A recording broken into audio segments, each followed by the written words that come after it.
Ini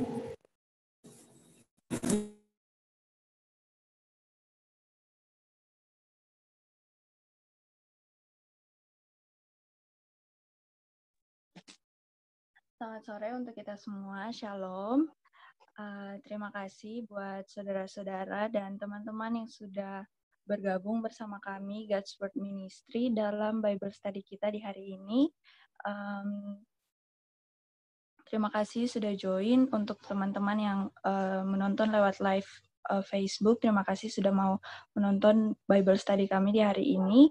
Dan sebelum kita memulaikan Bible Study hari ini, ada beberapa pengumuman buat teman-teman yang belum bisa mendengarkan audio, bisa klik tombol audio di sebelah kiri bawah, dan juga buat teman-teman yang ada pertanyaan sebentar untuk didiskusikan, bisa nanti langsung unmute audionya dan bisa langsung bertanya setelah pembahasan. Ataupun kalau masih malu untuk langsung bertanya, bisa melalui chat. Dan jika ada pertanyaan berlanjut atau pertanyaan lain, bisa ditanyakan melalui akun Instagram dan Facebook God's Word Ministry. Baiklah, kita akan mulai Bible Study kita sore hari ini. Sebelumnya kita akan berdoa, dan doa buka akan dipimpin oleh Kak Tilstra Sumampu. Mari kita berdoa. Bapa kami di surga, pada saat ini kami datang kepadamu dengan kerendahan hati, mengakui keberadaan kami sebagai manusia-manusia yang berdosa, di mana kami tidak memiliki kontrol atas apapun yang terjadi dalam hidup kami. Oleh karena itu ya Bapa, pada saat ini, sebelum kami memulaikan Bible Study ini, Bible Meeting ini, kami memohon kiranya Engkau akan bersama-sama dengan kami, agar Bible Meeting ini dapat berjalan sesuai dengan kehendak-Mu saja. Bersama-samalah dengan pembicara pada saat ini, berikanlah perkataan-Mu di lidahnya, agar dia dapat berbicara sesuai dan menurut dengan kehendak-Mu saja.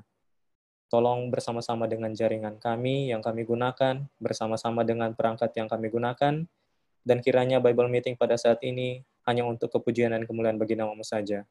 Ini doa dan permohonan kami meminta semua ini dengan kerendahan hati, di dalam nama Yesus. Amin.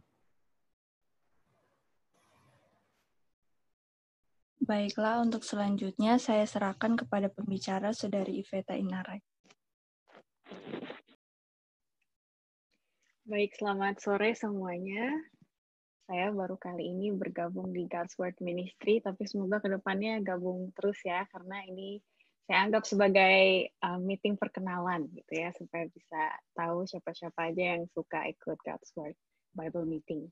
Oleh karena itu, kalau boleh saya minta, kalau mau dinyalakan videonya silahkan, karena saya juga Bible sharing-nya ini agak interaktif. Jadi nanti kalau ada ayat-ayat yang saya berikan, boleh kita baca sama-sama, terus menurut kalian gimana apa isi atau maksud dari ayat ini gitu ya. Jadi kalau boleh saya mohon kesediaannya untuk membuka video masing-masing.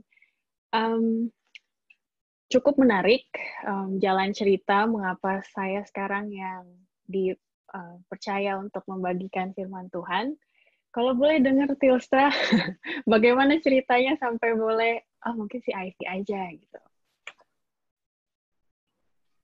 Boleh. Jadi seperti biasa kita ada Bible meeting setiap hari Minggu, dan di setiap hari Minggu itu Bible meeting-nya kita minta dari siapa saja yang bisa membawakan Bible study. Dan kebetulan kenapa Ivy adalah karena sebelumnya kita pernah bertemu di gereja. Pada saat itu Ivy pernah membawa seminar mengenai personality traits. Jadi kadang kita melakukan penginjilan, tetapi kadang personality kita membatasi apa yang harus kita lakukan ke depan. Jadi ada hubungan antara personality traits dengan kegiatan kerohanian atau kegiatan penginjilan. Dan hal itulah yang mendasari, mungkin sepertinya ini digerakkan oleh Roh Kudus untuk meminta Ivy kalau bisa boleh sharing hal-hal seperti yang kita akan pelajari pada saat ini. Personality traits in evangelism. Ya, terima kasih Tilstra. Begitulah cerita singkatnya kira-kira. Waktu itu sharing yang saya bawakan lebih luas topiknya, tapi sepertinya yang menggerak atau kena di hati yang bagian personality traits itu untuk Tilstra ya. Dan doa saya untuk hari ini juga supaya masing-masing kita bisa relate. Iya, saya juga pernah seperti itu. Iya, teman saya juga pernah seperti ini. Ada ragu-raguan untuk terlibat dalam penginjilan karena merasa saya nggak mampu, sifat saya seperti ini. Ini juga yang menjadi pengalaman saya, makanya judul kali ini, kalau boleh saya share screen. Hari ini saya akan share screen, tapi sedikit-sedikit saya akan keluar supaya saya bisa lihat muka-muka orang ya. Makanya judulnya saya tulis sebagai katanya Andrew, I wish I was like Peter. Enak ya kalau jadi Petrus, coba saya kayak gitu. Sebenarnya ini yang menjadi pengalaman saya. Saya orangnya introvert. Saya nggak tahu teman-teman tahu saya seperti apa, tapi banyak orang yang kenal muka saya, oh dia pembicara di Hope Channel gitu. Kayaknya kalau udah masuk Hope Channel, kayaknya orangnya harus jago ngomong gitu kan. Pernah diundang di gereja sini, di gereja sana. Oh, mungkin sudah talentanya kali untuk menginjil seperti itu. Nah, kali ini saya mau cerita sebenarnya bukan seperti itu ya. Ada prosesnya sampai akhirnya saya bisa ada di waktu seperti ini dan berbicara ke teman-teman juga di Bible Meeting dari God's Word Ministry. Pertanyaan seperti itu. Karena saya orangnya introvert, saya pemalu, saya susah ngobrol sama orang, apalagi yang namanya basa-basi ya, keki gitu, nggak tahu mau ngomong apa gitu. Kalau udah ada topik, enak ngomongnya, tapi kalau masih mau kenalan, kerja di mana, kuliah di mana, oh kok ada di gereja ini, kok bisa ini, kan itu semua basa-basi kan sebenarnya nggak penting-penting amat, tapi memang itu proses yang harus kita jalani kalau mau kenalan sama orang gitu. Saya bukan tipe yang kayak gitu, saya introvert. Bagi teman-teman yang sudah pernah mungkin mengambil personality test yang MBTI, nah, tipe personality saya tuh ISTJ, introvert, sensing. Jadi kalau orang ngomongnya nggak masuk akal, bagi saya itu kurang menarik gitu. Namanya juga sensing kan. Terus thinking daripada feeling. Saya orangnya, pacar saya sendiri aja bilang, kamu orangnya nggak bersimpati, kata gitu. Padahal sudah pacaran 4 tahunan lebih. Emang begitu, saya kalau ngomong sama orang, pasti kecenderungannya melihat, wih, dia pengetahuannya seperti apa, wih, seru tuh kalau ngomong orang, thinking seperti itu kan. Kurang untuk menanggapi, oh dia lagi merasa galau. Bukan berarti saya nggak bisa lihat emosi orang ya, itu beda ya, tapi kecenderungan saya nggak termakan perasaan. Jadi kurang baper mungkin kalau buat cewek-cewek yang lain yang baper, saya kurang baper. Terus judgment, dibanding hal-hal yang orang pemimpi gitu kan ya, orang bisa intuisi, saya nggak bisa, saya harus terencana, kalau boleh yang jelas-jelas lah, beda sama yang artistik ya, yang artistik kan mereka nggak selalu yang jelas-jelas, mereka kadang imajinatif. Nah, itu sedikit perkenalan tentang saya yang ISTJ. Nanti mungkin teman-teman yang penasaran saya personality-nya seperti apa, banyak kok di Google tes-tes gratis ya, bisa dilihat MBTI personality test. Jadi sebagai orang yang introvert, ketika dengar orang khotbah, misalnya sebut ya nama pastor, Michael Pallar, Pastor Randy Skip, Pastor Peter Gregory. Wih, kok bisa ya orang tuh berkarisma, jago-jago ngomong. Saya kapan dong gitu. Kayaknya kalau lihat mereka, kayaknya saya nggak ada tempat di penginjilan deh gitu. Ngomong aja susah kan, menginjil harus ngomong juga kan. Gimana caranya? Saya yang menanyakan, yang judul itu Andrew, I wish I was like Peter, itu pertanyaan saya. Saya bertanya, Tuhan apa yang salah sih sama saya, kok diciptainnya kayak gini? Terus saya kalau nggak bisa ngomong, saya bisanya apa dong buat Tuhan gitu kan? Bisa nggak suatu saat saya jadi penginjil? Padahal Tuhan memanggil kita di Matius 28 ayat 19 dan 20. Semuanya harus jadi penginjil. Tapi kayak bukan buat saya deh. Itu pertanyaan saya ya. Kalau ini pertanyaan teman-teman, boleh nih. Semoga di akhir dari sharing ini kita bisa dapat jawabannya dari itu semua. Ada satu buku yang pernah saya baca mengenai kehidupan orang introvert. Nih, saya mau share lagi screen. Buku ini ada di sebelah saya ya. Kalau mau lihat kamera atau mau lihat screen juga boleh. Penulisnya adalah Susan Cain. Bukunya judulnya Quiet. Jadi, The Power of Introverts in a World That Cannot Stop Talking. Apa sih kemampuan orang introvert di dunia yang sepertinya nggak bisa diem gitu ya, orang banyak ngomong. Ada di salah satu halamannya, dia berbicara mengenai apakah Allah menyayangi orang-orang introvert, terutama di penginjilan ya. Ada seorang pendeta yang dia adalah seorang introvert. Dia mengatakan, sepertinya budaya penginjilan itu khusus kepada mereka yang orang-orang ekstrovert. Karena tanpa kita sadari, kita kadang menilai orang itu setia kepada Tuhan, aktif dalam pelayanan atau tidak, itu dari banyaknya dia terlibat di program-program kan, muncul di depan, jago ngomong, oh setia dia, berarti imannya kuat. Terus yang diem-diem, berarti nggak ada pelayanannya. Ada kan kecenderungan berpikir seperti itu. Katanya di sini dibilang, penekanannya, gereja itu kan komunitas, sedangkan orang-orang introvert, mereka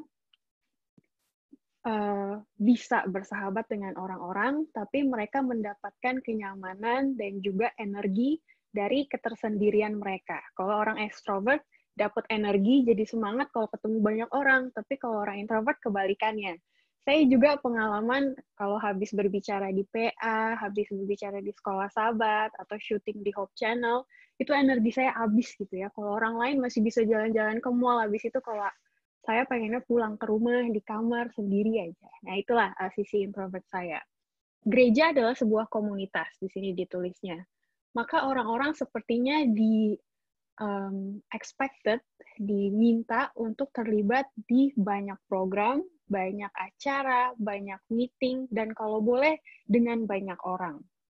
Jadi bagi para introverts, mereka sepertinya kurang cocok kadang di komunitas gereja, ya. Terus apalagi kalau membahas bagian rohani, ada kecenderungan untuk berpikir bahwa kayaknya saya kurang baik. Sepertinya saya kurang disenangi oleh Tuhan karena saya tidak bisa berbuat seperti orang-orang yang di luar sana. Seperti itu. Oleh karena itu, saya mau hari ini yang mau saya bagikan adalah bagaimana pertumbuhan, ini berarti seperti kesaksian ya, tapi bukan hanya cerita saya, karena hari ini kita akan membuka Alkitab. Jadi kalau teman-teman sediakan Alkitab di dekat saudara, karena nanti kita akan buka dan saya akan tanya, menurut kalian gimana nih isi dari ayat Alkitab ini? Pertumbuhan saya melibatkan 3 hal ini. Yang pertama, melibatkan pembelajaran Alkitab. Saya diubahkan tentunya karena firman Tuhan, ya kan, karena Yesus. Lalu yang kedua, ada pengalaman yang saya alami waktu di gereja. Dan yang ketiga, saya harus tahu juga dong diri saya seperti apa, kekuatan saya di mana, kelemahan saya di mana, supaya saya tahu apa yang bisa saya lakukan di gereja. Nah, untuk itu, kita mau melihat nih, yang namanya penginjilan. itu kan pertama-tama Yesus ajarkan dan Yesus training ke-12 murid Tuhan. Apa sih rasanya untuk menjadi orang-orang yang berada di ruang kelasnya Yesus ya, walaupun ruang kelasnya tidak terbatas bangunan ya, murid-murid Yesus pergi kemana-mana mengikuti Yesus seperti yang ada di gambar sini. Apa sih? Nah, sekarang saya mau bertanya kepada teman-teman semua. Coba ya diingat, saya dulu punya guru atau punya dosen yang saya suka banget. Ada nggak dosen atau guru seperti itu yang membuat saya, pelajaran ini susah. Tapi kalau gurunya yang ngajar dia, oke lah, saya mau belajar gitu, ada semangat. Atau saya pikir saya nggak bisa, mem, saya nggak bisa, sir, pak, bu. Tapi kalau mem atau sirnya ini yang bilang, kamu bisa, coba kamu gini. Oh gitu ya? Oke deh, saya mau coba. Nah, kalau teman-teman ada pengalaman seperti itu, boleh nggak dibagiin ceritanya? Sebelum kita masuk ke pembelajaran Alkitab. Ini salah satu cara supaya kita relate, sama pelajaran ini. Silakan. Kalau dari saya pribadi mungkin ada. Jadi waktu SMA ada pelajaran yang saya nggak terlalu suka banget. Nggak kepikiran sampai mau jadi suka. Tapi karena dosen itu, dia bikin pelajaran fisika itu sangat-sangat sederhana dan simple. Saking sederhananya, saya bisa lihat dia datang kelas itu cuma bawa spidol aja, nggak bawa textbook. Jadi somehow terlihat, wah dosen ini lumayan ya karismanya. Dia datang kelas cuma bawa spidol aja, jadi kayak semuanya udah ada di sini gitu. Seperti itu kira-kira. Ya, thank you Tilstra. Karena gurunya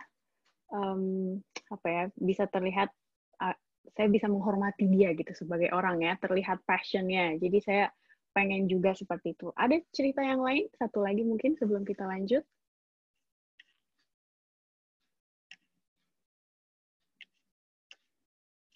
Oke, jadi bayangkan ya, Yesus dan 12 muridnya kemana-mana mereka bersama. Bayangkan berapa lamanya mereka menghabiskan waktu. 3 tahun lebih ya kan, setiap hari. Masing-masing murid Tuhan Yesus itu memiliki kelebihan dan kekurangannya masing-masing. Nanti kita akan lihat beberapa contohnya.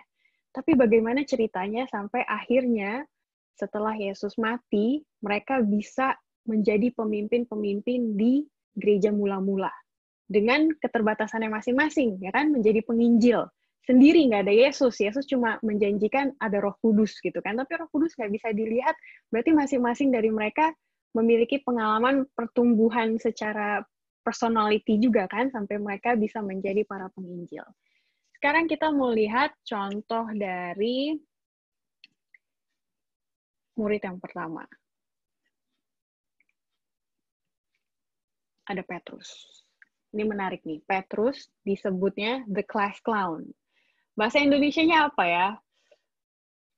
Tipe temen dulu di sekolah yang apa-apa, saya aja bu, pokoknya paling frontal dia gitu ya. Disuruh ini, saya bu, kamu bisa jawab pertanyaan ini, bisa. Dia maju padahal nggak bisa gitu kan ya. Pokoknya berani orangnya. Cuap-cuap, kadang nggak pakai mikir udah ngomong gitu kan ya. Teman-teman seperti ini kadang bisa dibanggakan guru, tapi kadang bisa yang dapat masalah duluan gitu ya, karena terlalu membatasi line antara menghormati guru sama menganggap guru itu sebagai teman. Petrus juga orangnya seperti itu. Sangat frontal, berani ngomong, padahal yang diomongin salah. Akhirnya dia yang banyak dimarahin sama Yesus kan. Coba kita lihat contoh-contohnya di Alkitab ya, biar kita tahu Petrus itu seperti apa sih. Saya mau teman-teman buka Alkitab ke Markus 9 ayat 2-8.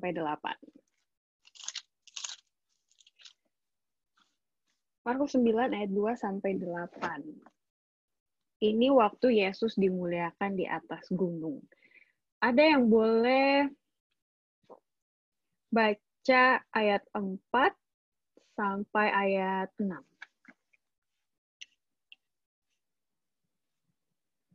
Sorry, ayat berapa, Kak? 4-6. Terima kasih.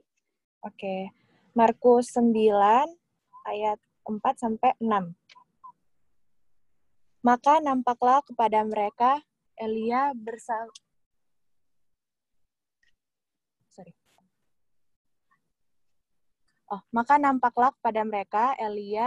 dengan Musa, keduanya sedang berbicara dengan Yesus. Kata Petrus kepada Yesus, "Rabi, betapa bahagianya kami berada di tempat ini. Baiklah kami dirikan 3 kemah, 1 untuk engkau, 1 untuk Musa, dan 1 untuk Elia." Ia berkata demikian, sebab tidak tahu apa yang harus dikatakannya, karena mereka sangat ketakutan. Bayangin ya, si Petrus bingung nih, tiba-tiba dia ngelihat Elia sama Musa. Saking bingungnya, tercuaplah kata-kata yang sebenarnya kalau dipikir nggak masuk akal gitu. Ngapain bikin kemah untuk masing-masing dari mereka gitu kan, karena saking ketakutannya. Ayat berikutnya coba kita baca Matius 16 ayat 16 sampai 17.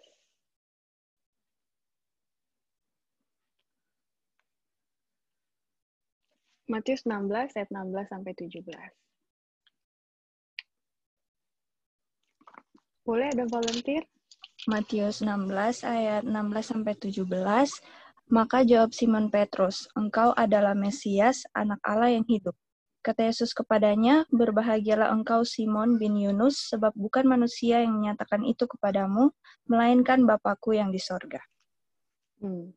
Jadi di satu sisi dia sangat terlalu frontal ngomongnya, tapi di sisi lain kefrontalannya dia berani mengungkapkan siapa itu Yesus, ya kan? Teman-temannya yang lain takut bilang dia Mesias, apalagi kalau di depan orang Farisi, kan orang Farisi nggak percaya Yesus itu yang diutus gitu. Tapi Petrus berani, dan akhirnya Petrus menjadi sosok yang sangat bukan dielu-elukan ya, atau yang sangat dipercaya oleh murid-murid yang lain setelah Yesus tidak ada gitu ya, menjadi pemimpin dari gereja mula-mula itu. Itulah Petrus. Tapi aslinya dia orangnya tidak seperti itu ya. Lucu seperti yang kita perhatikan. Sekarang yang kedua. Yang kedua, kita akan lihat Yohanes. Yohanes ini, coba saya munculin dulu gambarnya.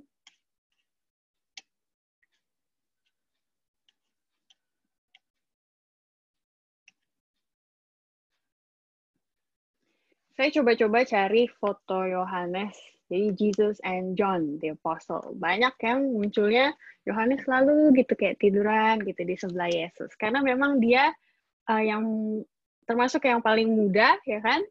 Dan dia istilahnya the teacher's pet. Jadi ada aja di kelas anak kesayangan guru ya. Bukan berarti dia pinter, bukan berarti dia jago ngomong, tapi ada aja anak di kelas yang guru itu kayaknya perhatian karena anaknya lembut gitu kan ya, terus disuruh apa aja mau, selalu ngekor, kayak Yohanes lah sama Yesus gitu ya.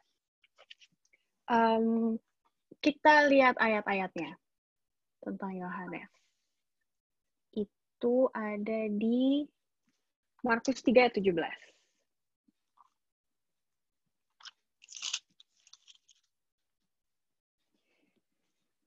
Setelah itu kita buka Markus 10 ayat 37. Jadi saya baca yang Markus 3 ayat 17 ya. Teman-teman boleh siap-siap di Markus 10 ayat 37. Markus 3 ayat 17 berkata, Yakobus anak Zebedeus dan Yohanes saudara Yakobus, yang keduanya diberi nama Boanerges, yang berarti anak-anak buruh. Jadi sebenarnya Yohanes itu lembut di luarnya, tapi di dalamnya dia sama seperti saudaranya Yakobus, ya kan, anak-anak buruh. Ada ambisi, ada masalah sikap juga nanti kita akan lihat. Orangnya kadang mudah marah gitu kalau di cerita-cerita di Alkitab. Coba di Markus 10 ayat 37, bagi yang sudah di sana, apa ceritanya? Markus 10 ayat 37, lalu kata mereka, "Perkenankanlah kami duduk dalam kemuliaan-Mu kelak, yang seorang lagi di sebelah kananmu, dan yang seorang di sebelah kirimu." Terlihat ya, ambisiusnya si Yohanes ini. Lukas 9 ayat 54. Kita sama-sama ke sana. Lukas 9 ayat 54 mengatakan, ketika dua muridnya, yaitu Yakobus dan Yohanes, kembali ya kakak adik ini, melihat hal itu mereka berkata, "Tuhan, apakah Engkau mau supaya kami menyuruh api turun dari langit untuk membinasakan mereka?" Wah, langsung ayat 55, akan tetapi ia berpaling, ia di sini Yesus, dan menegur mereka. Ya iyalah ditegur ya kan, berani-beraninya nyuruh-nyuruh Yesus menurunkan api dari langit gitu kan. Nah, itulah si Yohanes. Tapi bagaimana setelah 3 tahun bersama dengan Yesus, Yohanes berubah. Kita buka Yohanes 19 ayat 26 sampai 27.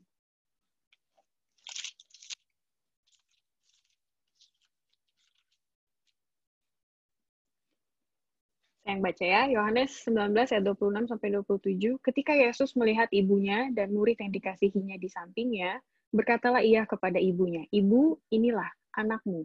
Kemudian katanya kepada murid-muridnya, "Inilah ibumu." Dan sejak saat itu, murid itu menerima dia di dalam rumahnya. Siapa yang menerima Maria setelah Yesus mati disalib? Si Yohanes ini, Yohanes murid Yesus ini. Seseorang yang tadinya sangat ambisius, sangat manipulatif, sangat emosional, gampang marah. Tapi Yesus mengajarnya dia untuk menjadi murid yang mau melayani orang lain, termasuk ibunya Yesus sendiri. Itu Yohanes. Berikutnya, kita mau melihat Andreas, Filipus, dan juga Thomas. Cerita Andreas, mereka ini terkategorikan istilahnya the quiet achievers. Jadi orang-orang yang diem, mainnya di belakang layar. Kalau saya relate ke mereka ya, saya lihat personality saya seperti Andreas, Filipus, dan juga Thomas. Apa sih cerita mereka? Coba kita ke Yohanes 1 ayat 40 sampai 42. Boleh volunteer, silakan. Yohanes 1 ayat 40 sampai 42 ya, Kak. Ya. Salah seorang dari keduanya yang mendengar perkataan Yohanes lalu mengikut Yesus adalah Andreas, saudara Simon Petrus. Andreas mula-mula bertemu dengan Simon, saudaranya, dan ia berkata kepadanya, "Kami telah menemukan Mesias," yang artinya Kristus. Ayat 42, ia membawanya kepada Yesus. Yesus memandang dia dan berkata, "Engkau Simon, anak Yohanes, engkau akan dinamakan Kefas," artinya Petrus. Jadi Petrus, tadi kita udah lihat Petrus ya. Petrus orangnya self-centered. Saya maunya begini, saya sukanya begini. Di saat Yesus berada di dekat perahu, yang lihat Yesus duluan itu siapa? Andreas, ya kan? Bukan Petrus, makanya Andreas duluan yang dipanggil Yesus. Artinya, Andreas orangnya diem, tapi dia matanya di mana-mana, alias observant. Dia pengamat. Saya orangnya pengamat. Saya diem, kalem, tapi saya memperhatikan. Dan setelah bertahun-tahun saya lihat ternyata itu skill yang Tuhan kasih ke saya. Nanti saya mau cerita yang lanjutnya, tapi sekarang kita lihat para murid dulu. Apalagi nih, pengamatannya Andreas ternyata bisa Yesus pakai di Yohanes 6. Kita sama-sama buka Alkitab ke Yohanes 6. Coba kita baca dari, ini tentang Yesus memberi makan 5.000 orang. Di sini juga kita lihat karakternya Filipus. Kita baca di ayat yang kelima.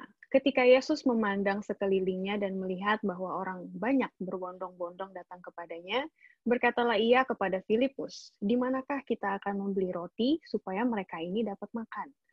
Hal itu dikatakannya untuk mencobai dia, sebab ia sendiri tahu apa yang hendak dilakukannya. Jawab Filipus kepadanya, "Roti seharga 200 dinar tidak akan cukup untuk mereka ini, sekalipun masing-masing mendapat sepotong kecil saja." Lihat ya, karakternya Filipus, dia hitung-hitungan. Ya, orangnya hitung-hitungan. Tuhan, nggak bisa nih, banyak orang beli roti segini-segini. Udah nggak bisa. Agak pesimis orangnya gitu kan ya. Padahal kalau Tuhan yang suruh, kalau udah Petrus, udah tuh Petrus kerjain tuh. Namanya juga Tuhan yang suruh kan. Tapi kalau Filipus, dia agak mikir-mikir. Lalu kita masuk ke ayat 8. Seorang dari muridnya, yaitu Andreas, saudara Simon Petrus, berkata kepadanya, "Di sini ada seorang anak yang mempunyai 5 roti jelai dan 2 ikan. Tetapi apakah artinya itu untuk orang sebanyak itu? Sebanyak ini? Bayangkan di banyaknya kerumunan orang. Murid-murid Yesus kan ingin selalu berada di sekitar Yesus.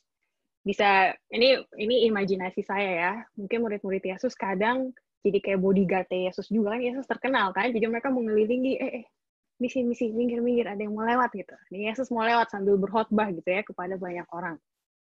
di antara kesibukan mereka, Petrus pasti mau yang paling depan, pasti mau yang deket Yesus, pengen yang mau dengar duluan. Andreas mungkin dia yang paling belakang, tapi dia yang lihat ada anak yang bawa roti di antara kerumunan ribu-ribu orang. Itu personality-nya si Andreas, ya kan? Pengamat, dia diem, saya nggak di depan nggak apa-apa, gitu kan. Tapi ternyata matanya Andreas ini bisa Tuhan pakai untuk membuat mujizat. Istilahnya, Yesus bisa membuat mujizat tanpa Andreas, tapi kalau Andreas nggak lihat, kan ceritanya beda lagi, kan? Nggak seperti yang kita baca di sini. Jadi itulah si Andreas, Filipus, dan juga Thomas. Ya, kita belum lihat ceritanya Thomas. Thomas itu ada di Yohanes 20, ayat 24 sampai 29. Boleh ada volunteer? Yohanes 20, ayat 24 sampai 29.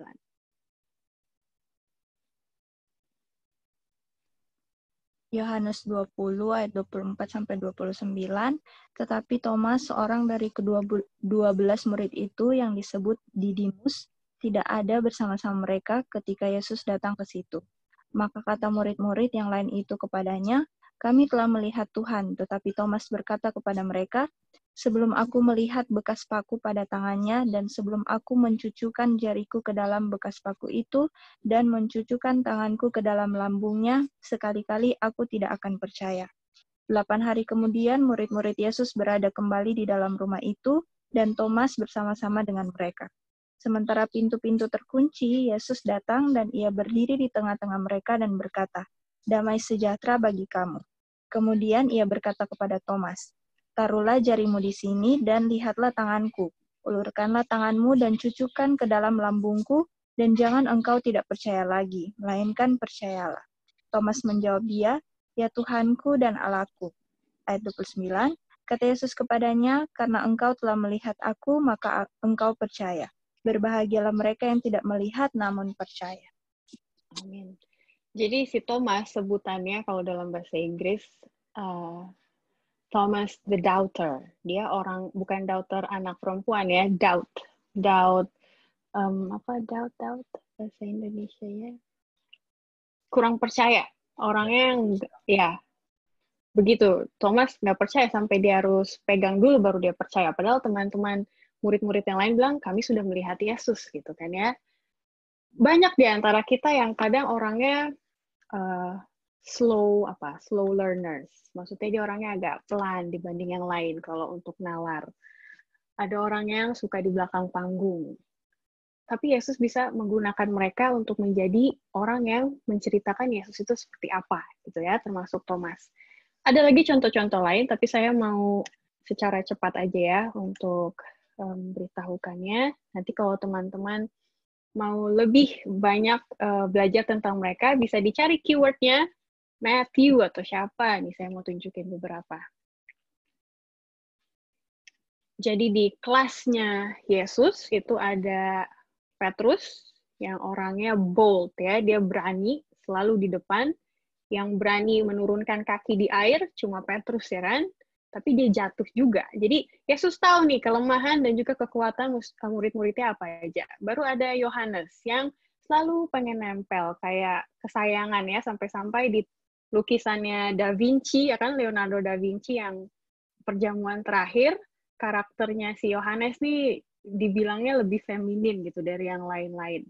Ternyata di dalamnya dia ambisius. Tapi Yesus ubah dia menjadi orang yang penuh dengan kelemah lembutan. Baru ada Andreas, Filipus, dan juga Thomas. Orang-orang yang diem berada di belakang layar, tapi peran mereka dalam penginjilan, terutama ketika Yesus berada di bumi, itu sangat penting jika dipelajari. Baru ada Matthew. Matthew ini istilahnya the nerd. Karena si Matthews nggak ada temen kan, karena dia orang pemungut cukai kan ya, jadi dia nggak ada temennya, dia cuma fokusnya ke uang, sampai-sampai waktu Yesus main-main ke rumahnya Matius, ditanya sama orangnya, kenapa main-main ke rumah dia gitu, orang yang berdosa. Tapi Matius menjadi murid Tuhan.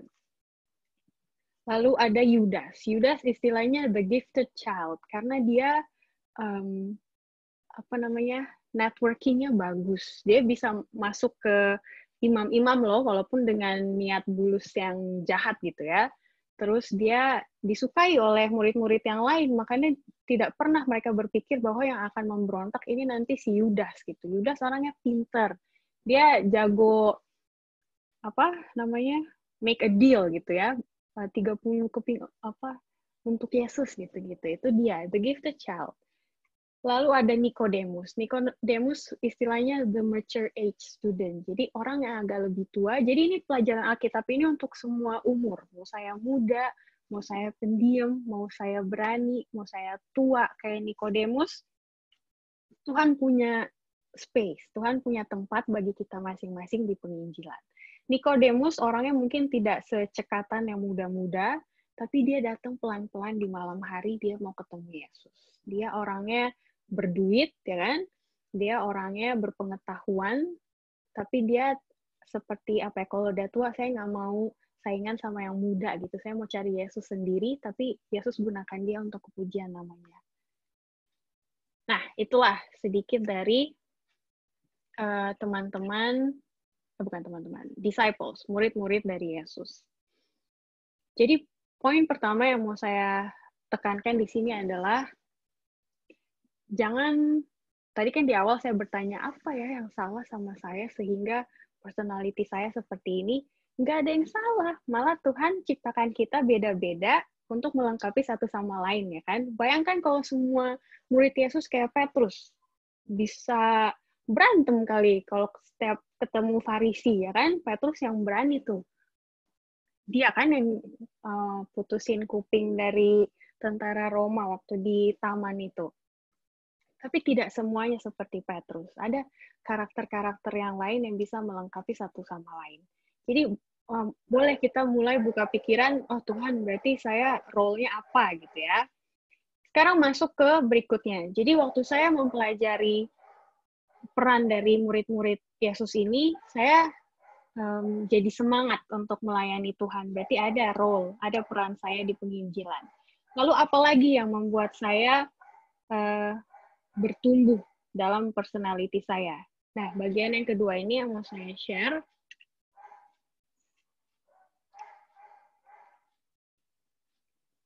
Oke. Church experience. Tadi kan poin yang pertama, Bible study. Saya sudah mempelajari bagaimana murid-murid ketika mereka datang dekat kepada Yesus, Yesus ubahkan mereka. Lalu yang kedua, pengalaman saya adalah ada pengalaman di gereja. Ini kalau siapa tadi namanya? Michelle Sumanti.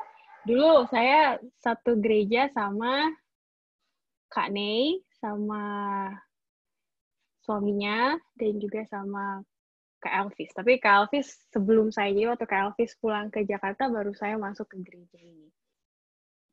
Ada gereja yang ingin semua anggota jemaatnya menjadi murid Tuhan. Makanya ada discipleship. Nah, di sini saya tidak meninggikan gereja itu ya, karena toh discipleship juga sebenarnya metode Kristus kan, bagaimana dia menumbuhkan murid-muridnya menjadi murid-murid yang mantap begitu. Apa yang dilakukan di sini? Pertama, ada training. Ada training di sini. Kita semua telah mendengar kebenaran. Jadi bisa dibilang kita spiritual babe. Kita adalah bayi-bayi rohani. Bayi-bayi rohani, tapi kalau bayi, mereka dikasih makan, dikasih minum, kan? Firman Tuhan yang kita dengar setiap Sabat, yang sudah dipersiapkan orang lain, itu sama aja kita mendengar atau disuapin firman Allah gitu kan. Tapi untuk menjadi murid Tuhan, kita harus bisa hidup sendiri dari firman itu dan akhirnya menjadi pekerja-pekerja bagi Tuhan. Ada sistemnya, namanya fast track. Ada trainingnya. Jadi waktu saya masuk gereja itu, saya dilatih untuk menjadi murid-murid Tuhan. Contohnya seperti apa nanti saya akan jelaskan ya. Oke, jadi fokusnya itu ya. Tilstra udah tahu sedikit mengenai fast. Teman-teman mungkin sudah ada yang pernah mengenal mengenai fast. Dan bukan hanya ini saja kok alat yang bisa dipakai untuk membuat kita lebih equipped, lebih diperdayakan untuk menjadi murid-murid Tuhan. Nah, ini yang mau saya bagikan. ada care group atau small group ministry atau KPA. Bagi saya yang orang introvert, untuk berada di satu gereja dengan ratusan anggota itu sulit kan untuk beradaptasi, karena tidak mungkin saya ngobrol sama semuanya gitu. Tapi kalau di KPA, di kelompok kecil, itu lebih gampang untuk dihandle bagi saya seorang introvert. Dan di situ saya bertumbuh. Di situ kalau ada tamu, saya ngobrol gitu kan sama orang yang baru ketemu ya, kamu kok bisa tahu ada KPA di sini, dari mana, bla bla bla. Disitulah saya dilatih untuk berbicara kepada orang yang baru saya kenal gitu ya. Lalu selain di care group, di gereja itu waktu potluck, ini saya sudah bagikan juga waktu saya ke gerejanya Tilstra. Waktu potluck, biasanya kan kecenderungan kita itu untuk ngeklik sama geng gitu ya. Hari Sabat ini makannya sama siapa? Sama Tilstra, sama Michelle. Nanti Sabat depan sama Tilstra, sama Michelle lagi. Sabat depannya lagi sama itu aja. Karena emang cuma itu yang kita klik gitu kan. Jarang ngobrol sama tante ini, jarang ngomong sama om ini.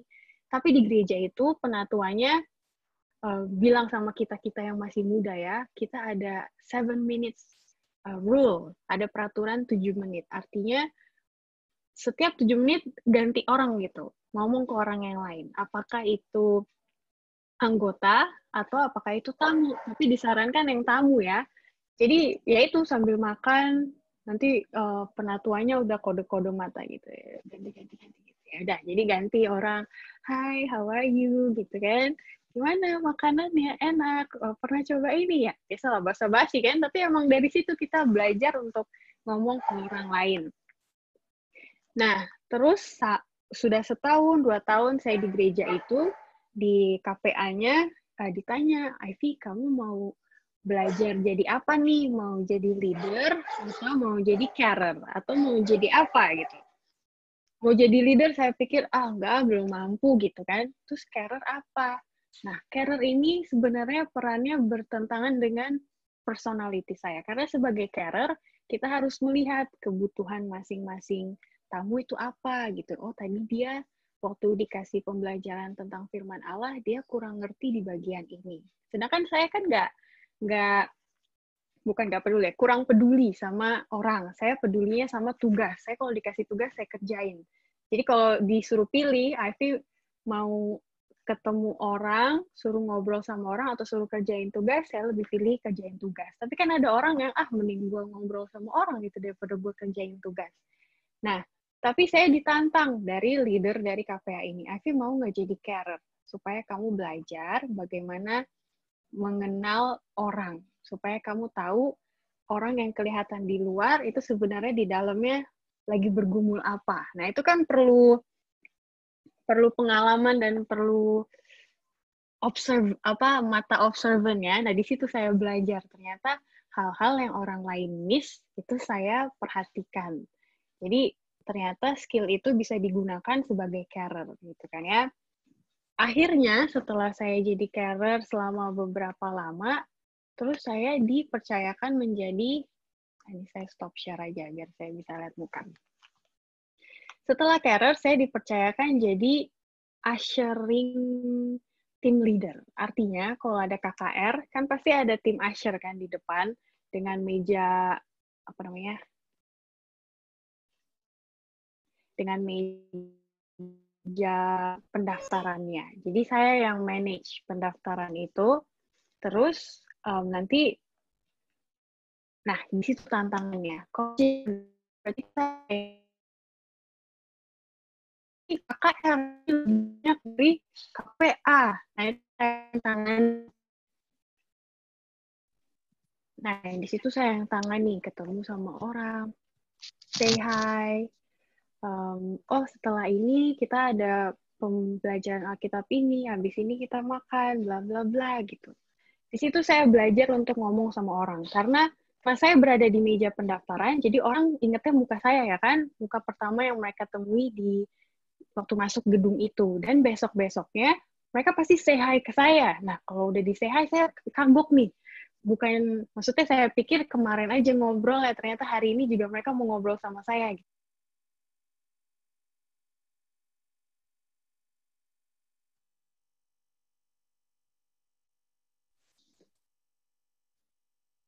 Maafkan, sepertinya ada isu koneksi, tapi sekarang sudah oke ya. Oke, saya lanjutkan. Jadi tadi belajar jadi carer di KPA, di kelompok kecil, terus dipercayakan lagi jadi ushering team yang harus ketemu orang, dan di situ saya belajar ternyata saya bisa menghafal banyak nama. Jadi kalau ada 70 tamu, ada 40 tamu, orang-orang gereja yang lain pada bingung gitu ya. Oh tadi siapa aja tamunya? Si ini gitu. Wih, si Ivy tahu ya dong. Karena orang pendaftaran kan, jadi saya ketemu orang satu-satu. Nah, ternyata walaupun saya ini lebih cenderung suka sama yang namanya details, yang lebih task-oriented daripada people person, ternyata bisa juga Tuhan pakai untuk hal-hal yang berbau penginjilan seperti itu. Nah, sekarang saya mau lanjut ke yang lain. Ini mau saya share. Apakah sampai di situ saja pengalaman saya dengan orang-orang? Tentunya tidak. Yang namanya penginjilan, kan kita pasti akan suatu saat memberikan Bible study ke orang. Ya kan? Dan di sini ada satu ayat yang sangat-sangat baik. 2 Timotius 2 ayat 2. Teman-teman bisa buka ayat ini. 2 Timotius 2 ayat 2 dikatakan, apa yang telah engkau dengar daripadaku di depan banyak saksi, percayakanlah itu kepada orang-orang yang dapat dipercayai, yang juga cakap mengajar orang lain. Coba kita perhatikan katanya satu-satu ya. Apa yang telah engkau dengar daripadaku? Siapa engkau? Siapa aku? Ini kan buku Timotius. Berarti engkaunya adalah Timotius. Akunya adalah penulis surat kepada Timotius, yaitu Paulus. Paulus bilang kepada Timotius, apa yang kamu dengar daripadaku, di depan banyak saksi, percayakanlah itu kepada orang-orang yang dapat dipercayai. Timotius, Paulus ajak untuk memberikan apa yang kamu tahu ke orang-orang yang dapat dipercayai, yaitu faithful man. Yang juga, ini faithful man-nya ya, orang-orang yang dapat dipercayai, yang juga cakap mengajar orang lain. Jadi lihat koneksinya. Disinilah yang disebut dengan friendship evangelism. Saya bukan orang yang jago ngomong di depan, tapi saya punya teman dong. Nah, teman itu saya mau ajak untuk mengenal Tuhan Yesus. Caranya banyak. Mau kalau gereja bikin basketball night, ya ajak aja. Kalau ada cooking show, ajak aja. Kalau ada outing, ajak aja. Itu cara saya friendship evangelism. Nanti lama-lama kalau dia nyaman sama kita, saya ajak ke KPA, ya kan? Nanti kalau di KPA teman saya sudah nyaman, nanti saya bilang ke dia, ajak teman kamu, siapa yang kira-kira bakal suka ke KPA ya, atau bakal suka ke basketball, badminton, dan lain-lain. Nah, nanti dia ajak lagi. Jadi, kayak MLM ya, tapi ini bukan MLM ya, kan ini penginjilan buat Tuhan. Intinya, saya bukan orang yang bisa fokus ke banyak orang. Kalau gitu, saya mau fokus ke satu orang aja. Karena buat introvert, saya nyaman kok sama teman saya sendiri. Saya nggak usah berada di ribuan banyak orang gitu, nggak harus terkenal gitu kan ya. Dan akhirnya, cerita nyata ini adalah orang-orang yang saya kenal waktu di Australia. Saya nggak tahu Michelle ada familiar dengan beberapa muka ini atau tidak. Contohnya, di yang paling kiri ya, ada sebut saja namanya Budi. Saya takut-takut sebut nama orang, soalnya saya belum minta izin. Si Budi, dia punya 2 orang adik. Ini beneran ya, 2 orang adik. Namanya aja yang saya samarkan. 2 orang adik namanya Mawar sama Melati. Si Mawar yang di atas pacaran sama pacarnya. Dia ajak ke KPA. Pacarnya itu punya sepupu juga yang waktu itu kuliah di Australia. Dia ajak ke KPA. Terus pacarnya Mawar punya sepupu, punya pacar juga, diajak juga ke KPA. Jadi ini ceritanya bukan besok diajak, besok menerima kebenaran, enggak ya. Ini selama bertahun-tahun punya proses gitu. Diajak. Nah, terus Budi punya adik lagi selain Mawar, Melati ya kan. Melati juga ajak temennya ke KPA.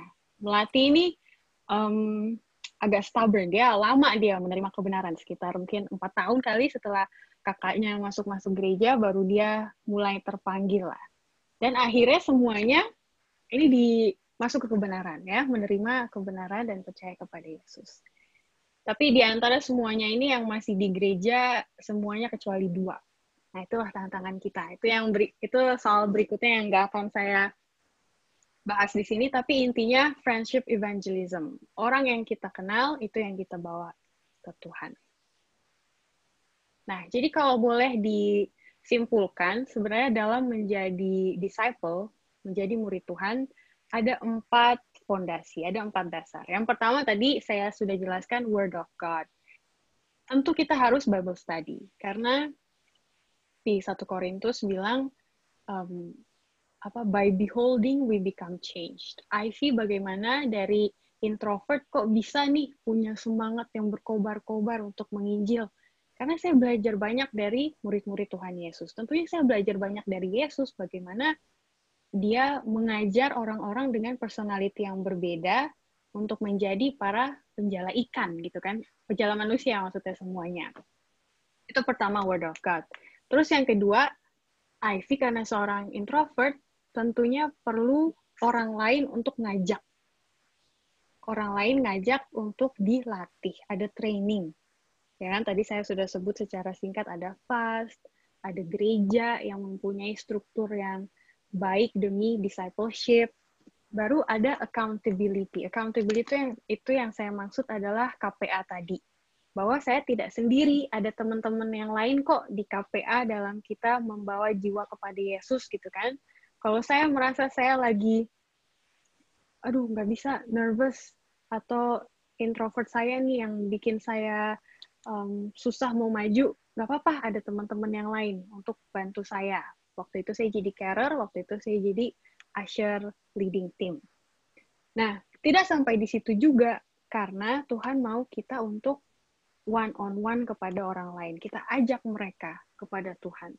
Dan bisa saya katakan bahwa hal yang mengubah saya dari introvert menjadi seorang yang sepertinya ekstrovert ya. Jadi banyak sekarang kalau orang-orang saya tanya, menurut kamu saya apa? Introvert atau ekstrovert?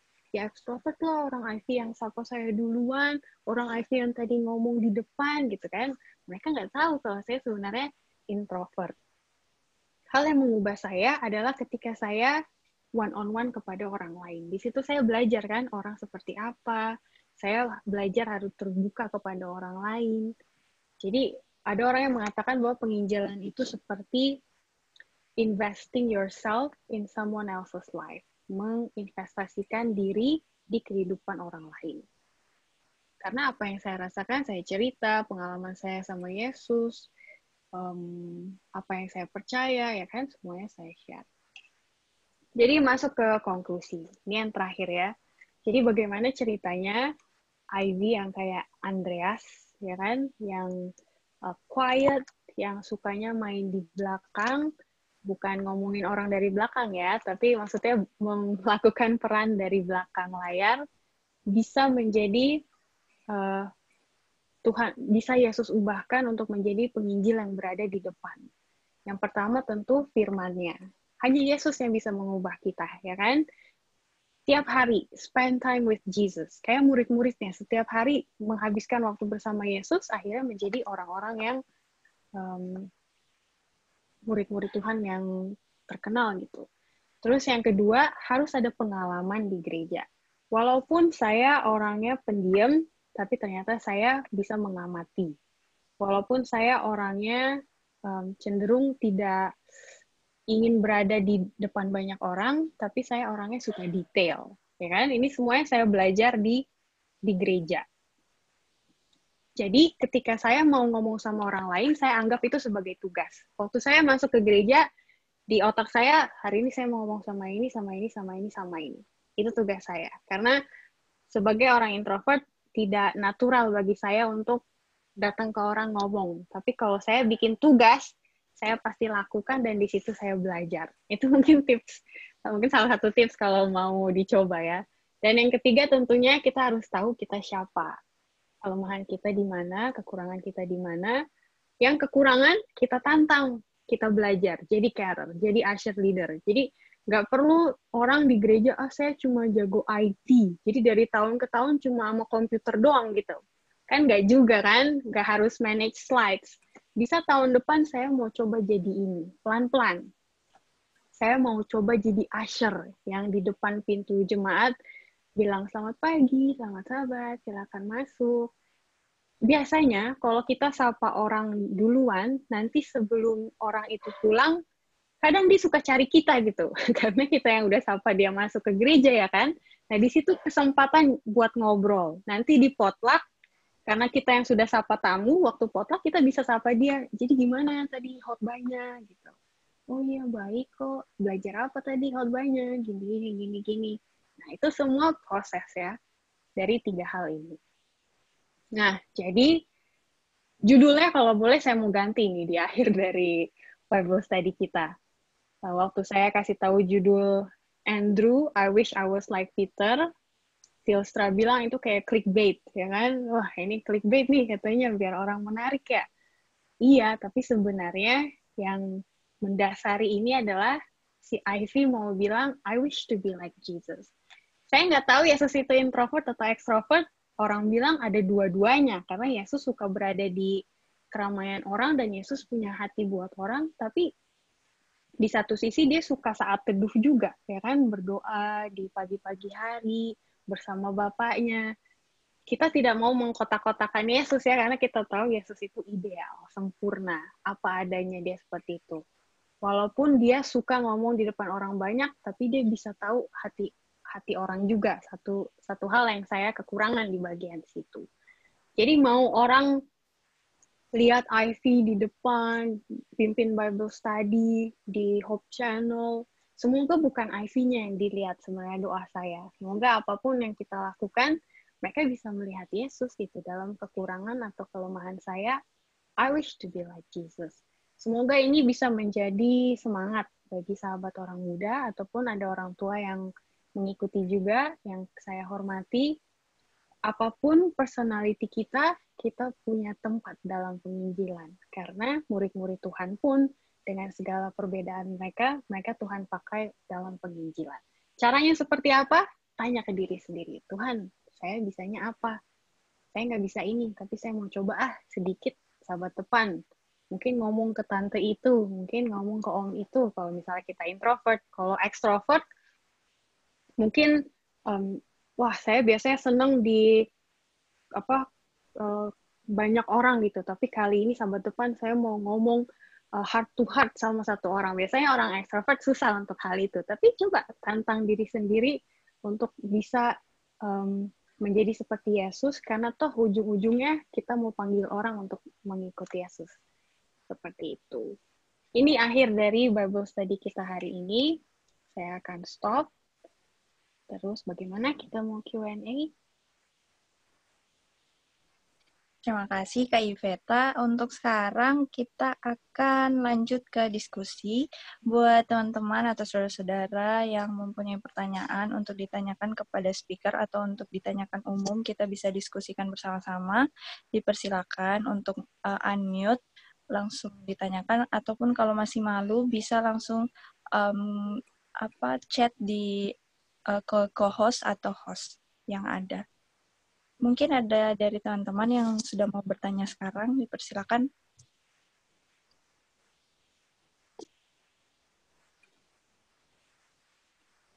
Atau sambil menunggu pertanyaan, kita diskusi ya, kita sharing. Dari murid-murid Tuhan tadi yang disebut, kita melihat diri kita seperti siapa. Ya, miripnya di mana gitu, miripnya di mana, dan juga boleh share saya tertantang untuk apa gitu.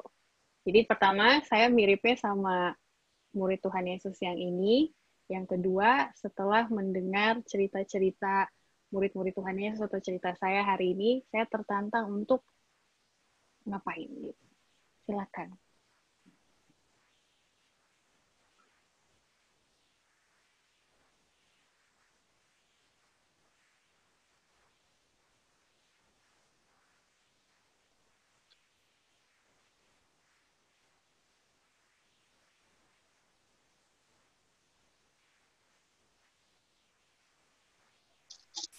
Ada teman-teman yang mau sharing? Kalau dari saya pribadi sih, baru sadar juga ternyata kita bisa mempelajari karakter-karakter dari murid-murid. Somehow sampai sekarang masih ya baru tahu. Tetapi kalau mau dilihat dari yang udah kita pelajarin tadi, kayaknya kalau saya pribadi, saya lihat diri saya itu seperti Petrus ya. Kadang banyak rebuke setelah tindakan itu diambil. Soalnya apakah itu dalam berkelompok ataupun maksudnya apakah keputusan itu dalam berkelompok atau seorang diri, kadang saya juga rebuke myself gitu. Kadang harusnya nggak begini ya tadi ya. Tapi karena harus ada keputusan atau suatu tindakan yang diambil, jadi saya coba untuk secepat apapun merespon. Jadi ya saya kalau lihat-lihat pribadi saya mungkin saya mirip dengan Petrus, kadang dapat banyak hardikan setelah tindakan atau keputusan itu diambil, dan mungkin tantangan ke depan adalah ya ngomong one on one di gereja, karena kalau di gereja itu memang setelah potluck ada mulai terbagi dalam beberapa kelompok. Dan untuk masuk ke kelompok tertentu ya agak susah karena nggak tahu mulai dari mana. Tapi kalau bisa mungkin kita terapkan yang 7 minutes rules, mungkin itu ya bagus ya. Saya pikir mungkin mau coba itu nanti somehow kalau udah gerejanya open lagi. 7 minute rules would be effective for my personality traits. Thank you. Saya pikir Tilstra orangnya pendiam ya, ternyata ada trait seperti Petrusnya juga dia. Pantesan tadi waktu ngomongin Petrus senyum-senyum sendiri dia. Ternyata berbicara di hatinya. Bisa, berarti bisa dicoba. Ada lagi yang lain?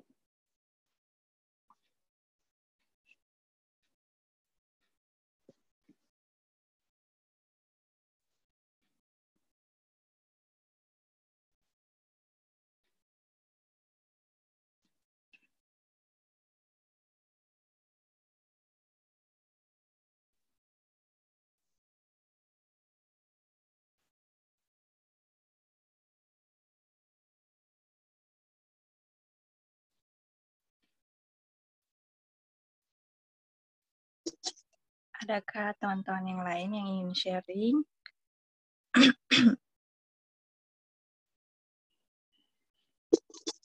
Ataupun mau bertanya, silakan. Ada pertanyaan masuk di kolom chat. Pertanyaannya, what will be your tips for ambiverts? Apa tips buat orang yang kedua-duanya gitu. Kadang dia introvert, kadang dia extrovert. Menarik ya. Oh, GMHK daerah Waktu saya ikut MBTI personality test, kan itu mereka ada persen-persennya ya kan. Berapa persen introvert, seberapa persen introvert ya. Kalau ambiverts mereka bisa kayak 50-50 gitu ya. Ada ambivertsnya, ada introvertnya, ada extrovert. Kalau saya percaya tidak percaya itu 90 berapa persen introvert gitu. Jadi boleh dikatakan introvert keras. Sangat bertentangan dengan image yang orang tahu gitu ya, IC di luar sana seperti apa. Tipsnya adalah kalau kita sekali lagi saya bukan orang psikologis ya, jadi saya nggak tahu lebih mengenai personality, tapi saya baca buku personality aja karena saya penasaran itu diri saya seperti apa sih sebenarnya gitu kan. Yang orang bilang introvert nggak bisa jadi bos, ternyata CEO dunia, Bill Gates, Warren Buffett, terus yang lain-lain itu semua pada introvert gitu dengan kapasitasnya mereka masing-masing. Tips saya adalah yang satu, yang pasti kita harus tahu saya sukanya di mana, saya tidak nyamannya di mana. Kekuatan saya dibanding orang lain apa, kekurangan saya dibanding orang lain apa. Setelah saya tahu itu semua, saya bisa tanya ke diri saya mau bertumbuhnya di mana. gitu kan ya. Kalau tadi kan saya susah mau say hi ke orang, makanya saya mau jadi usher gitu, biar saya dipaksa lah gitu kan. Itu saya harus merasa itu tugas saya. Kalau saya nggak ngerasa itu tugas, saya nggak akan lakukan kan. Saya mau jadi usher supaya saya bisa say hello, dan ternyata yang saya tidak pikir, kalau jadi usher, kadang orang cari-cari kita lagi gitu kan, toilet di mana, makan di mana, itu saya nggak kepikiran. Tapi ternyata dari situ obrolan berjalan gitu kan ya. Jadi setelah tahu diri kita siapa, tanya yang kedua, saya mau bertumbuhnya di mana, dan tantang diri sendiri untuk itu. Dan yang ketiga adalah, kalau kita bingung, kita bisa kok tanya orang lain. Kalau di gereja saya dulu kan ada mentor kan, Om, Tante, Kak, kira-kira menurut kakak kita bagusnya di mana sih? Ada kan orang muda yang nggak tahu ya, dibilang introvert, iya juga, dibilang extrovert, iya juga. Kadang orang muda masih ambigu gitu kan, mau jadi apa aja mereka nggak tahu. Itu perannya mentor, atau kita PA-PA yang agak senior lah, kita lihat adik-adik kita motivasi.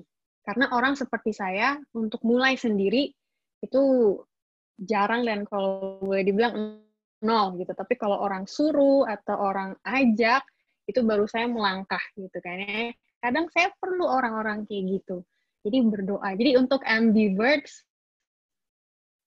saya general aja jawabannya ya, seperti yang tadi, karena saya nggak tahu juga orang ambivert seperti apa sebenarnya personality-nya, tapi kurang lebih seperti itu. Dan ada orang yang bilang, Tuhan Yesus ambivert, ya kan? Karena dia dibilang extrovert iya, yang dibilang introvert iya. Mungkin baca cerita-cerita Yesus, cari inspirasi dari situ. Kalau Yesus bisa, Tuhan tolong supaya di hati saya juga ada keinginan untuk seperti Yesus. Kan tentu kita semuanya ingin jadi seperti Yesus, terus mulai dari hal yang kecil yang bisa kita lakukan. Kalau menurut teman-teman yang lain gimana nih?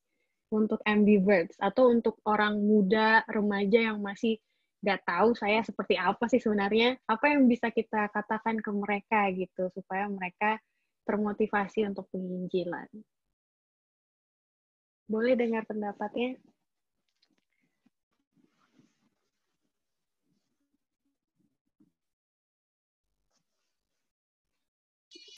Mungkin dari saya, karena saya 70% introvert, 40% extrovert. Jadi, saya sudah ikut itu tes MBTI, sudah hampir 3 kali, karena tidak percaya sebenarnya saya ini introvert atau extrovert. Tapi, selalu jadi kamu kalau tidak... empat-empatnya apa aja, Vindi? Pertama itu 70% introvert, 30%-nya extrovert. Terus pindah 60 introvert, jadi extrovert ya 40%-nya. Around itu aja sih. Terus pengalaman saya, sekarang saya bicara gugup. Tangan saya dingin. Bisa dengar dari suaranya saya ini, ya kan, gugup. Tapi jujur, karena keinginan dan tekad, selalu teman-teman saya bilang, kalau kamu niat, pasti kamu bisa. Dan kalau dari saya sih, cuma satu sih kuncinya, saya mau jadi, misalnya kayak Katil kalau bisa di depan, kayak, enak sekali dilihatnya gitu. Jadi saya kayak memotivasi diri, kalau Katil bisa, berarti saya juga bisa gitu. Walaupun mungkin personality-nya kita itu berbeda gitu. Dan jangan lupa juga berdoa, minta Tuhan bantu biar bisa berubah. Pengalaman juga setelah ikut di God's Word Ministry, di care group ini, teman-teman care group juga bisa lihat saya tuh banyakan diam gitu. Nanti ditanya baru bisa bicara gitu. Kalau nggak ditanya sudah diam. Karena saya tidak bisa mau memulai pembicaraan. Harus orang ajak baru saya bisa komunikasi. Nah, jadi mungkin dari saya pengalaman, kalau memang niat pasti bisa. Dan juga jangan lupa untuk berdoa, berserah kepada Tuhan, dan dengan sendirinya kita itu akan belajar step by step seperti ini. Mungkin bisa nge-MC, bisa doa buka, walaupun masih gugup, masih susah untuk menyusun kata-kata, tapi pasti bisa kalau kita niat dan berserah kepada Tuhan. Itu sih dari saya. Amin. Saya juga yang 7 minutes rule yang tadi Tilstra share, itu sebelum saya approach satu orang, saya juga berdoa dalam hati. Tuhan, ini gak tahu nih mau ngomong apa, om-om, tante-tante. Tapi kan sendiri dia kan makannya, masa nggak kita temenin mau makan, kan itu kesempatan berarti buat kita ngomong sama dia. Jadi saya relate. Terus yang kedua, yang tadi dibilang gugup-gugup mau ngomong gitu ya, itu benar. Tapi lama-lama kan bisa karena biasa ya kan. Lama-lama bisa, dan lama-lama nanti Tuhan akan arahkan ke tempat di mana Jovindi bisa ngomong gitu sama orang. Dan keuntungannya introvert, walaupun kita para introvert itu jarang ngomong, tapi sekali ngomong kita bisa loh kena ke hati orang. Gitu kan ya. Jadi kalau mungkin misalnya saya tamu, saya ngomong ke si ini, ya basa-basi. Saya ngomong ke sini basa-basi. Tapi kok pas ngomong ke Jovindi, ih nyaman nih gitu kan ya. Kok ngomongnya klik gitu kan. Jadi kita jangan anggap atau mengecilkan hati gitu. Karena kita kan manusia gitu. Kita sesama manusia kita bisa klik gitu. Nah, itu salah satunya. Yang lain gimana pengalaman selama ini? Kak, ada pertanyaan di kolom chat, bisa itu? Iya. Apakah boleh kalau kita menolak untuk membawa firman Tuhan karena tidak pede untuk berkhotbah? Boleh atau tidak? Kan kalau dibilang masing-masing punya hak ya kan? Kita boleh mau nolak, boleh. Itu yang terjadi sama saya dulu. Tapi saya tanya ke diri saya sendiri, apakah itu jadi alasan supaya saya nolak-nolak terus gitu kan ya? Apalagi setelah saya jadi master guide. Master guide kan dia punya moto safe to serve, harus selalu siap melayani. Kadang karena saya orang introvert, kalau kelamaan di mimbar itu saya capek. Waktu potluck tuh kayak, aduh pengen makan sendiri dong gitu. Tapi kan di gereja, masa mau makan sendiri gitu, kayak nggak bisa juga. Akhirnya saya ngerasa burnout. Burnout dalam arti, kayaknya orang sengaja deh. Biar Ivy aja, kan Ivy yang bisa. Jadi apa-apa Ivy. Nanti sekolah sahabat Ivy, di khotbah nanti dia yang chorister, nanti PA Ivy lagi. Ya kan? Saya nggak tahu ya teman-teman pernah ngalamin itu atau enggak, tapi saya mengalami sampai saya burnout. Burnout itu artinya saya capek mau melayani gitu kan ya. Karena saya menjadi bukan diri saya nih. Kalau kelamaan di depan, Ivy bukan Ivy gitu kan ya. Apalagi saya orangnya susah menolak. Itu kan salah satu karakter yang bisa dibilang buruk lah. Karena kita harus tahu when to say yes, when to say no. Apalagi kalau itu merugikan diri kita. Jadi waktu saya ngobrol ke orang lain, kakak lah ya, dia lebih tua, Ivy, kamu kalau mau time management yang bagus, mau jadi orang yang bertumbuh, kadang you have to say no, katanya kan. Apalagi kalau kamu lihat ada maksud-maksud dia kegampangan gitu, Ivy aja. Karena ini kan apa yang menjadi dasar kan nanti itu adalah antara kamu sama Tuhan. Kalau kamu melayani tapi kamu merasa kayak diseret-seret karena orang lain dorong-dorong, apakah itu yang Tuhan mau? Kan tidak. Jadi untuk teman saya nggak tahu ini orang muda atau orang tua, apakah boleh menolak untuk membawa firman Tuhan? Boleh. Alasannya apa? Saya mau mempersiapkan diri. Supaya next time saya diminta, saya bisa say yes. Gitu. Dan saya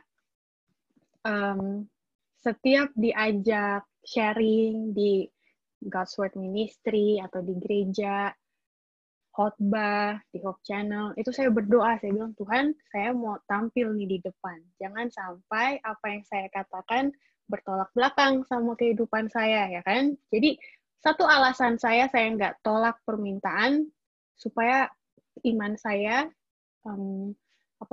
pada prakteknya, itu kayak ada accountability partner, gitu. Jadi kayak, Ivy dicek terus nih, oke. Diminta sama Tilstra, oke, saya terima. Berarti hidup kekristenan saya harus oke, gitu kan.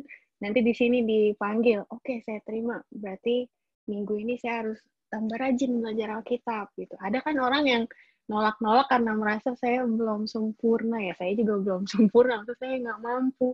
Tapi malah saya mikirnya kebalik ya. Saya gunakan kepercayaan yang Tuhan berikan untuk memotivasi saya menjadi IV yang lebih baik. Semoga menjawab Saudara Mark Rudy atau Bapak Mark Rudy.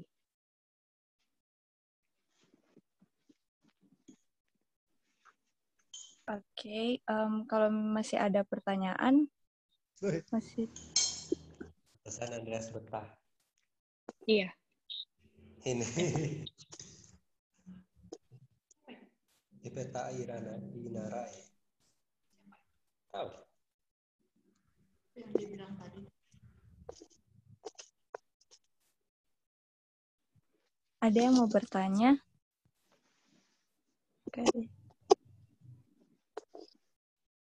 Oke, baiklah kalau sudah tidak ada yang ingin. Ada? Selamat malam, saya Edson. Oh, Saya ini pakai akunnya Gwen. Oh, Kan kebetulan ada sama-sama di mobil, lagi jalan pulang. Mungkin saya hanya menambahkan, kita sudah belajar tentang Daniel. Sorry saya tidak menunjukkan wajah ya, video, karena ini masih di jalan, masih gelap. Iya. Kita bisa ambil contohnya terkait tadi pelayanan kita, melayani. Kita lihat contoh saja Daniel ya, untuk ketika dia di Babel, dia mendapat penglihatan, Tuhan gunakan dia dalam pelayanannya, dan sehingga Daniel ini, kalau kita baca Daniel berapa itu kalau nggak salah, Daniel ini sampai dia sakit. Jadi kalau kita sampai pelayanan, dalam pelayanan kita, terus kita merasa, wah ini terlalu banyak, kita mungkin terlalu padat pelayanan kita, tapi kita belum sampai sakit, itu kita masih, saya rasa kita harus bersyukur itu. Wah ini masih aman-aman ini. Bagaimana dengan Daniel ini? Sampai banyak sekali dia mendapatkan penglihatan, dia harus menafsirkan penglihatan itu, dia harus menjelaskan kepada raja, sampai dia sakit. Walaupun dia sakit, apa yang Daniel lakukan? Dia tetap bersyukur kepada Tuhan. Wah ini satu contoh yang luar biasa bagi kita mungkin. Jadi saya rasa walaupun kita pelayanan mungkin padat sekali dengan pelayanan, tapi kita bisa bercontoh dari Daniel ini. Dia tidak mengeluh kepada Tuhan, bahkan walaupun dia menderita sakit, tetap dia berserah kepada Tuhan. Pasti ada yang akan Tuhan tuntun dia untuk kedepannya bagaimana. Itu sih teman dari saya. Thank you Kak Econ. Kalau sudah tidak ada lagi tambahan atau pertanyaan, kita akan tutup Bible Study kita sore hari ini. Kita akan doa tutup yang akan dipimpin oleh Kak Iveta. Baik teman-teman sekalian, dimanapun teman-teman berada, mari kita tunduk kepala, kita berdoa. Bapa di surga, kami bersyukur hari ini kami diingatkan bahwa Tuhan menciptakan kami spesial, berbeda dengan orang yang lain, dengan satu maksud. Hanya untuk mencerminkan kemuliaan Tuhan, dan juga untuk membawa orang untuk mengenal Yesus itu siapa.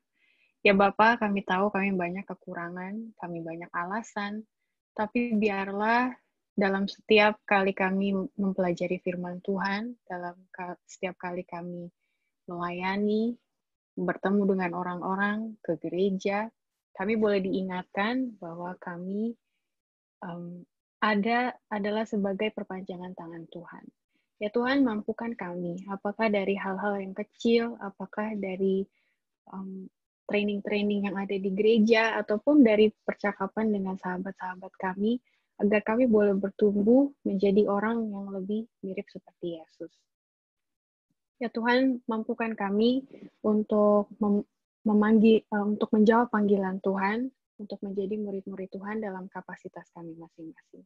Kami bersyukur untuk kurang lebih 1,5 jam yang kami lewati bersama, membahas, membuka firman Tuhan. Kiranya ini boleh menjadi modal kami dalam mengawali minggu yang baru yang ada di depan kami. Besok kami akan mulai bekerja, besok kami akan mulai belajar dan melakukan hal-hal yang lain. Kiranya firman Tuhan boleh menjadi kekuatan bagi kami, bahwa Yesus selalu berada bersama dengan kami, dan bahwa kami juga akan Tuhan mampukan untuk menjadi pelayan-pelayan Tuhan, penginjil-penginjil Tuhan dimanapun kami berada.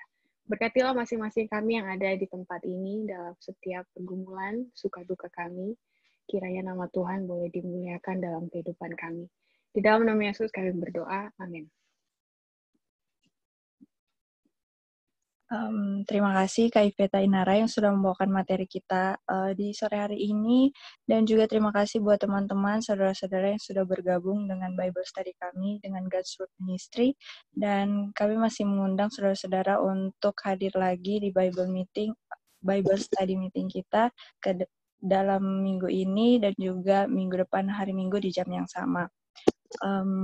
Kalau misalnya saudara-saudara dan teman-teman masih ingin bertanya seputar materi, bisa nanti hubungi sosial media kami, Instagram, Facebook, ataupun channel YouTube God's Word Ministry. Terima kasih semuanya. Selamat sore, Tuhan memberkati kita semua. Thank you, Kak Ivy. Thank you Terima semua. kasih, puji Tuhan.